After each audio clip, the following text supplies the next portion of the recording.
Gentlemen, ENVYUS now on match point. Will they be able to take it on Dorado versus TSM? Map number 1, little bit of a stomp. Map number 2 on Gibraltar, very, very close at the end there. Super close. A meter. 1 meter. 1 meter. 1 meter. That's a very short amount of distance in this game. So I'm pretty impressed that TSM were able to do so well and cause so much trouble for ENVYUS there. Yeah. And moving into another payload map, Dorado, it's going to be very interesting to see if they can keep up the form. Obviously, though, it does feel like ENVYUS have a lot of tricks up their sleeve. And I do wonder if there is any potential... Oh, we're not going to see May. We're not going to see May. The Junkrat May combination. Yeah, no, I don't really think we're going to be seeing that coming out on Dorado. You never know, though. They did make it work on King's Row, and they did it very convincingly as well. So I'm very eager to see what ENVYUS have cooked up for us here. TSM, though, as we expected, fighting an uphill struggle, but on Gibraltar, showing us that they're actually made of sterner stuff as well. Oh, absolutely. It was quite cool to see that they forced so many adaptations from ENVYUS, and they did a lot of things kind of better. There was stylistic differences, again, going to the way that they decided to take the first map. We saw ENVYUS deciding to just dive straight outside spawn to just buy some extra time, and that does make a lot of sense. In reality, they could have had the same approach. They could have gone for the dive, bought themselves extra time, and had plenty of time, because that's the idea that you have plenty of time to run back from spawn, because it takes them so long to get the payload all the way around the corner. Yep. And TSM actually decided to allow that to go for free, and they just waited for the payload to go up. So you could maybe argue that TSM could have bought themselves a lot more time in that spot if they had optimized it that way, but they decided not to. I feel like there were plenty of situations that ENVYUS would have rehearsed ambushes that TSM maybe was a little bit less prepared for. So I'm really eager to see what sort of ambush locations ENVYUS will have prepared on Dorado. The pinatas are set up in the market, and we are ready to go. Are we going to see more of the Junkrat? Ooh, I would like to see some more Junkrat, especially on that first point. I don't know if I want to believe, though. It is very, very dangerous indeed. The teams are ready. They are getting into position now. And JK, well, we have got a Junkrat on Tailspin. I do not think JKW is staying his Hanzo. Shield matrix established. I mean, we saw some stuff from May, but there is just no way that you can make surely that you can make Hanzo work. If only it wasn't one hero limit, we'd have seen 4 Mays. We missed a trick. Darn. All right. ENVYUS coming out now. Tailspin is going to be playing Junkrat. Note that Internet Hulk, by the way, is busy getting charged on Symmetra. Now, very, very far. It looks like someone's playing football there just for a second. Very, very far to go from the spawn. So Chipsogen going down on Zenyatta, for example, will take him a while. If Internet Hulk gets a teleporter up early, this could be to their advantage, but TSM do not want to let that happen. You can see the power of the Junkrat there, able to crush the Reinhardt shield, but I think Reinhardt actually pushed the team up close enough into the open space through the choke point, enabling big potential here to actually take the payload all the way to the end. A lot of space gained here by TSM. This is actually quite worrying for ENVYUS and their chosen setup. Obviously, Symmetra's not really there to provide a lot of extra damage for the team, so a lot of it falls onto Tailspin hitting all of these grenades, and it's just not working out too well. Although that said, he does get a money shot straight into the face of Reinhardt. But we've got the double. I mean, we've got the double support there. Harry Hook actually brought people back, and people can go through Internet Hulk's teleporter. So both of those things are up at the moment, allowing ENVYUS to come back in quickly. But the remaining heroes don't have enough DPS to stop TSM. That's the issue. They can pile in as quickly as they want. And this is, I think, every time we've seen a setup like this, we've seen this happen actually, where it doesn't matter. They can't really get their money's worth out of the teleporter. Goodbye Junkrat, goodbye Symmetra. We're going to have to see things changed up very quickly. TSM have just shown us one of the fastest pushes through the marketplace we've seen on Dorado. Absolutely, and now it falls to the high ground setup for the defensive side in ENVYUS, and they are rapidly trying to rush towards that position, but they would have liked to be there a little bit earlier. I mean, there's a lot of damage opportunities that they have missed out, and the payload is making its way across, and it's going to be pretty hard for them to actually dive in. They don't really have any ultimates to work with. Oh, and Lucio coming in as well, just to double check that they're not going to be completely and utterly destroyed on the move down there. ENVY is actually getting everyone dead except for Harry Hook. TSM are flooding through here like there's no tomorrow. ENVY is just not able to reset in time. Dan, this is a very spirited game here from TSM. Absolutely, it's so problematic again, you know, due to the fact that they were really committed into that first play. They didn't have enough time to set up on the high ground to stop this play from coming in, but they needed some big stuff. Nice running headshot there. The drive-by from Taimu. Oh, he's not done just yet. Gets hooked down though, but he's still alive just for a moment longer, able to do some extra damage.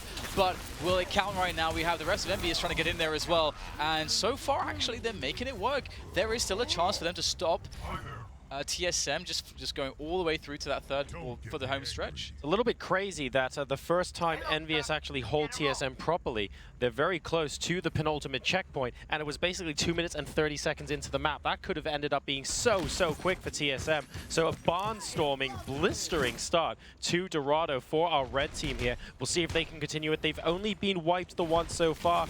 The railings, well, they're not getting a lot of love here. So they're a little bit like the rocks in StarCraft 2. Everyone hates them. But now we have TSM collapsing once more onto ENVYUS. Can they actually make this work? And there goes Tailspin. A look at the timing there on his ultimate. He's able to get the Death Blossom ready, and he's going to just jump off the payload, but almost immediately getting a frag onto Harblue as well, looking pretty good. More Death Blossoms in there.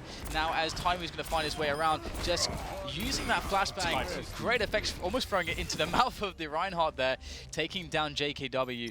And once again, ENVYUS will add a bit of calm and tranquility to what was otherwise an initially very chaotic start for them. I can guarantee a flashbang to the mouth is never pleasant. Nope. And no amount of alcohol will fix that, unfortunately. Really fantastic stuff coming out of ENVYUS there. Taimu in particular basically got 3 headshots to finish off that engagement. TSM still have plenty of time though, 2 minutes and 55 seconds to push to the next checkpoint, and it's actually very close to where they want it to be right now, so let's see if they can do it. But ENVYUS taking the fight to them this time around. Taimu getting the first kill off on Joe Meister. And Taimu continues to do a lot of good work at the moment, as Tailspin is the one though to get all the frags with Mr. Reaper, and the shotgun's doing a lot of damage, and ENVYUS is finding themselves in some repeatedly great engagements, and I love how they're holding the side here, obviously not trying to overextend too heavily initially onto like the deepest part of the high ground, which they can now start to think about doing as they've had so much success in pushing the payload back. Yeah, they really did, and just making sure the flank isn't there, like you said, Dan, and just double checking to see when they can actually move on down. Joe Meister has got his ultimate available on the part of TSM as well. We have Transcendence, then staggering.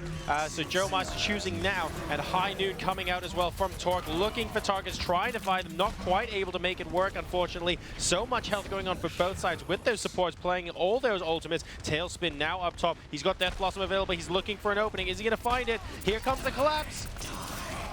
Oh, that is fantastic. Magnificent play there from Tailspin, finding the perfect timing to go in for the Death Blossom.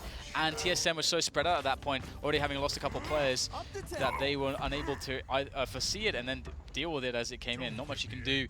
And once again, ENVYUS looking okay again. I mean, I was very worried for them initially, but again, it seems like they're holding. They might even go for the full hold here. I'm very surprised. TSM started this map so well. They pushed this point in under 2.5 minutes, and then suddenly they have been stopped in their tracks, completely stopped dead. They need to mix something up. ENVYUS have just been taking these engagements so well at the penultimate point, using the high ground to their advantage. Taimu trying to get a little bit of leverage with the High Noon, not on this occasion though, and here comes TSM for the retake. And I feel like right now, actually, there's a few TSM players who are a little bit out of position potentially.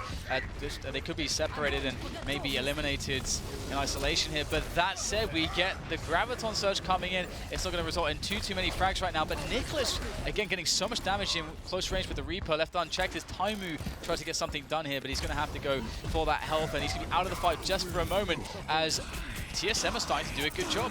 Internet Hulk trying to stall for time in front of the payload. He finally goes down. Transcendence, though, doing his best to stop that from happening. I think ENVYUS know that the full hold won't be possible if they don't actually hold this particular fight. But Taimu has it all to do on his own. Harblue's mech goes down. The rest of the team are starting to come back there, so maybe Taimu has stalled long enough. It looks like that is absolutely the case right now, as he's able to get his entire team back into position and go for it. Oh, almost getting the pick off there, and maybe, oh, there it is. Nice finish onto Talk. That's a big frag there from Taimu, and that is going to just shut it all down. Beautiful forward play right at the end. Nice little flourish from Taimu, and that's going to be, again, a pretty decent result, all things considered. Considering how TSM started that map, ENVYUS are going to be extremely pleased. 70.43 meters, I believe, is the target to beat, but I think ENVYUS did a great job of stopping the momentum there. It frankly built so unbelievably quickly for TSM that I'm just very impressed with ENVYUS that they were still able to collect themselves and go, yeah, don't worry about it, we'll full hold them here. Absolutely. I mean, the composure, because it does feel like a lot of teams in that position where they're always kind of playing a step behind their opponents. They're trying to say, we really want that setup, but we don't have enough time to do it. We're going to still try to commit to do it instead of having the presence of mind to say, okay, look, we can't get the optimal setup. We're going to have to rely on a little bit of individual skill, maybe some disadvantages, but let's just try to play as a unit and all understand that across all 6 players. And that's kind of what it felt like actually happened with ENVYUS. Yeah. We had Taimu leading the charge. They were able to have not the best engagements, but they made it work, and then they could slowly build into better and better engagements as they staggered the respawns of their opponents. Completely right, and staggering the respawns is the critical part there. It just makes it so much easier to have those follow-up engagements. So we'll see what ends up happening. And, well, TSM have it all to do now. They were on the cusp of being able to drive the point home, but it doesn't look like that was going to be possible on this occasion. ENVYUS really changing the way that they played, I have to say, to accommodate. And, yeah, they just did a really good job. Do you think Internet Hulk has practiced those angles? He's putting the stars in the sky. Oh, shooting stars. Isn't that sweet? That or he's actually trying to get some cheap damage done. Well, looks like that's not going to happen in the end, and the push is going to commence. Indeed it is. 93.46 meters to go after the market checkpoint, so we'll see what ends up happening here. And at the moment, ENVYUS, I still think it was so impressive. 2.5 minutes for TSM to get to the second checkpoint and then suddenly complete full hold. Let's see what they have in store now on the defense. Yeah, and there's no shenanigans with any either side's setups. Looking pretty textbook at the moment. TSM not opting for any Symmetra or Junkrat play, as we will see Taimu getting himself into position, as well as the Genji starting to just peek in there, start to peek, prod, send the feelers out there, and now send the entire push. Charging down the stairs and trying to wrap around the defense. Here we go, ENVYUS. Tailspin actually going down very early in this engagement. Torque and Hardblue getting a very nice kill each, and Internet Hulk is a big pickup. Only Coco left as attack for Team ENVYUS at this present time. Nicholas, though, one of the big damage dealers, goes down for TSM, so both sides reeling a little bit from the damage, and Taimu going back to try and get some damage done with Deadeye. I think the entirety of it was used. It was, so he's back down to 0% with no kills on the board. Yeah, very close there on getting a frag, but not quite finding the timing. Doesn't matter, though. ENVYUS will still push on through. Nice stuff there from Tailspin, and look at how far they're pushing this, and this is so important. Again, we're talking about staggering the respawns, we're talking about making sure that you can get everybody set up on the high ground in time, and that's what Internet Hulk is doing here by pushing forward with Winston in combination with his friend Taimu on the McCree, and that's going to be very problematic if they can continue to deny the high ground like that. And at the moment, we've only used 1.5 minutes, so very fast coming out from ENVYUS. We need to see, though, if they're able to get held here. Now, it's all about the high ground. Tailspin at the moment doing his best to make sure that these guys are distracted as much as possible. You can see he's just climbing onto the ledge there to see what purchase he can actually get on TSM. Right now, though, the high ground advantage is very firmly in the red team's favor. Oh, God, until that happened, Joe Meister and Torque going down. Yeah, this is a really great opportunity here for ENVYUS, and that said, we will get a couple kills there, but Hardblue going in with the ultimate on Roadhog, just spamming away, and that's going to be a nice couple kills coming in for him. But ENVYUS still have a few more tricks up their sleeves. Got Taimu wrapping himself around the payload, trying to get the initial kill there, or rather the end kill there onto Hardblue, the last remaining player who was stopping the payload from moving, and now it will continue to progress. The payload getting closer and closer to the objective point. We are now at basically 65 meters. TSM need to hold in this position. And they have to hold here for a near full 5 minutes. Ultimates coming down all over the place. Taimu benefiting from sound barrier now as ENVYUS look to push things forward. 3 members, 4, 5 members are now taken down. And I think that's going to be it for ENVYUS. They're up to 85 out of 93 meters. TSM trickling in. Nicholas is on Tracer, but Flashbang is going to seal the deal. Congratulations, ENVYUS are going to take it. And it was the result that we always expected. I think TSM were able to do a good job giving them some trouble here or there, but I think it's fairly clear across the board. ENVYUS, great work. But they did not look indomitable.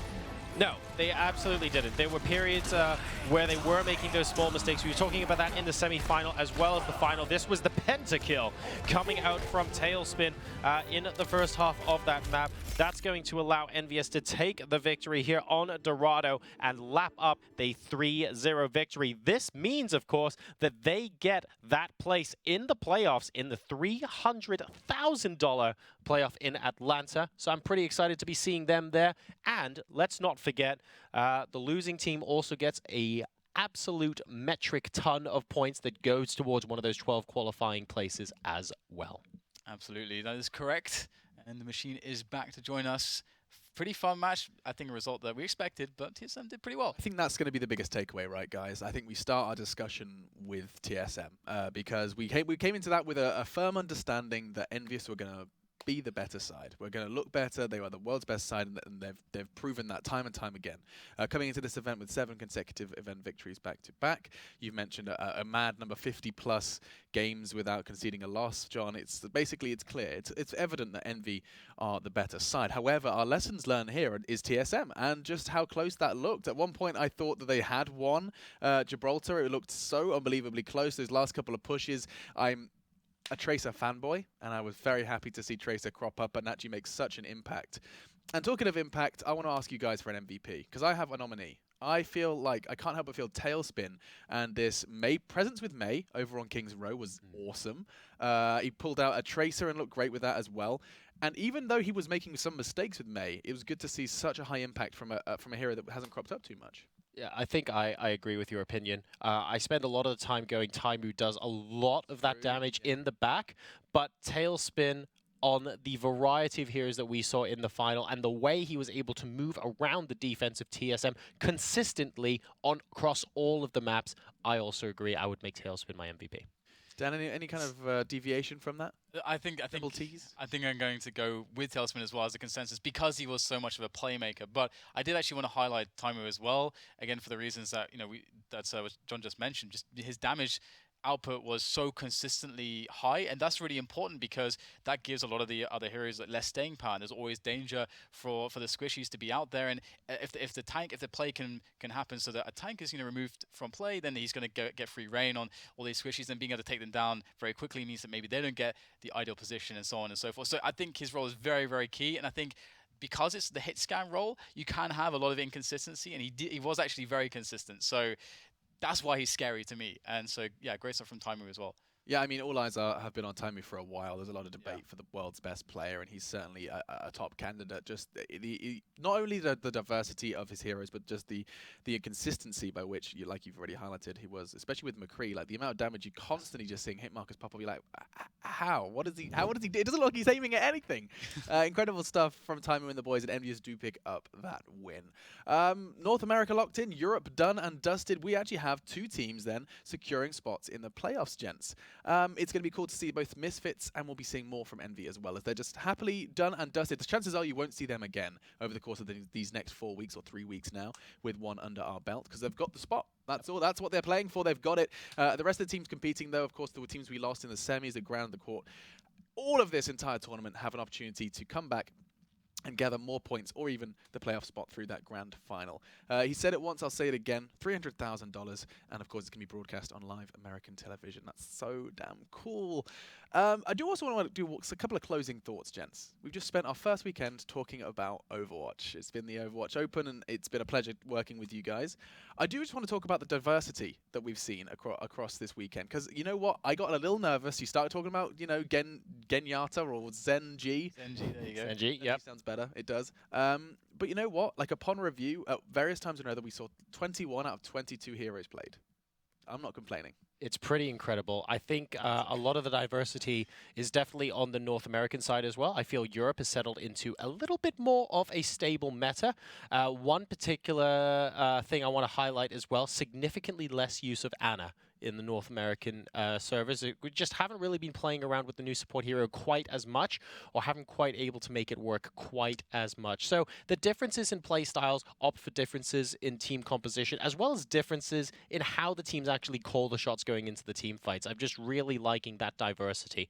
And it's going to be great because obviously the playoffs will involve that culture clash, and we'll finally get to see how they stack up against each other. That will be awesome. Anything to add, Dan? You've just spent two days, 2 evenings talking about Overwatch. What's your initial thoughts? Well, I wasn't actually, it was a bit last minute to get me casting some Overwatch, so it was a very pleasant surprise, and it was actually a lot of fun. A lot of fun, and it's great to see that we, again, because with Counter-Strike, we're always talking about differences in the meta game and how NA is different to Europe and other regions and so on. And here is so unclear as to where, where is it going to stabilize? Is there going to be a consensus, or will NA and EU both find their own ways? Is that how Overwatch is going to work?